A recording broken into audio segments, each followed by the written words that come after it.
Sifilis adalah infeksi menular seksual yang disebabkan oleh bakteri Spiroset treponema pallidum subspesies pallidum.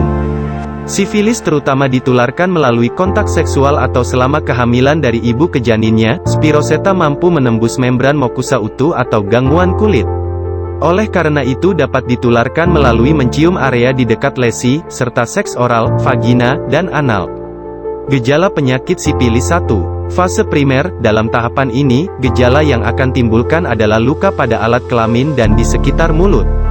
Tampilan dari lukanya pun berbentuk seperti gigitan serangga tanpa rasa sakit dan bertahan selama 1 hingga 2 bulan. Dalam tahapan ini pun, penularan akan sangat mudah terjadi akibat hubungan intim.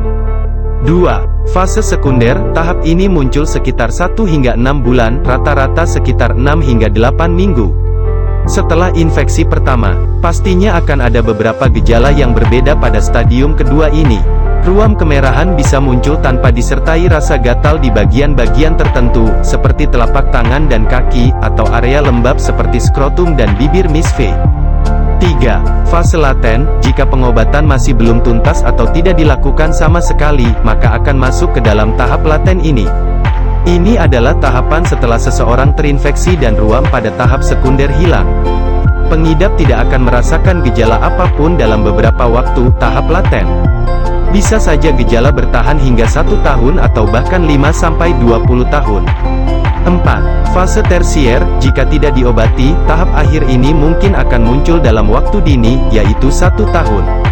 Selain itu, tahap ini juga bisa muncul kapan saja seumur hidup. Tahapan ini merupakan tahapan yang paling menular. Daun sirih.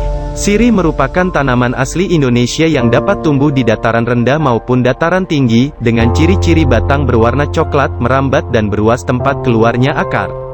Daunnya yang tunggal berbentuk jantung, berujung runcing, tumbuh berselang-seling, bertangkai, dan mengeluarkan bau yang sedap bila diremas. Minyak atsiri dari daun sirih mengandung minyak terbang, betipenol, sesquiterpen, pati, diatase, gula dan zat samak dan kafikol yang memiliki daya mematikan kuman, antioksidasi dan fungisida, anti jamur.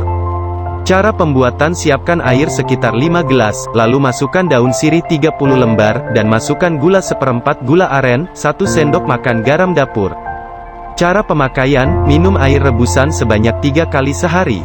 Dan apabila Anda tidak ingin repot membuat ramuannya, kami mempunyai solusinya, yaitu melakukan pengobatan dengan obat herbal Gangjie dan Gosia. Gangjie Gosia de Nature. Komposisi Gangjie dan Gosia de Nature. Gangjie, Orthosiphon stamineus folium 1250 mg, kumis kucing, Imperate cylindrica rhizoma 625 mg, alang-alang Andrographis paniculata folium 625 mg, daun sambiloto. Gosia, Lumbrici rubelli 2500 mg, amilum 183 mg. Aturan minum: Gangjie, sehari 3 kali 2 kapsul setiap 1 jam sebelum makan. Gosia, sehari 3 kali 2 kapsul setiap 1 jam sebelum makan. Manfaat obat Gangjie Gosia de Nature. Gangjie Gosia de Nature bermanfaat menyembuhkan berbagai penyakit kelamin pria dan wanita seperti sifilis, raja singa, gonore, kencing nanah, klamidia, keputihan abnormal, berbau, infeksi saluran kemih, kencing sakit panas, anyang-anyangan, kencing keluar darah, flek di celana dalam, luka, sariawan pada kemaluan, benjolan, bengkak pada kemaluan, dan berbagai keluhan penyakit kelamin lainnya.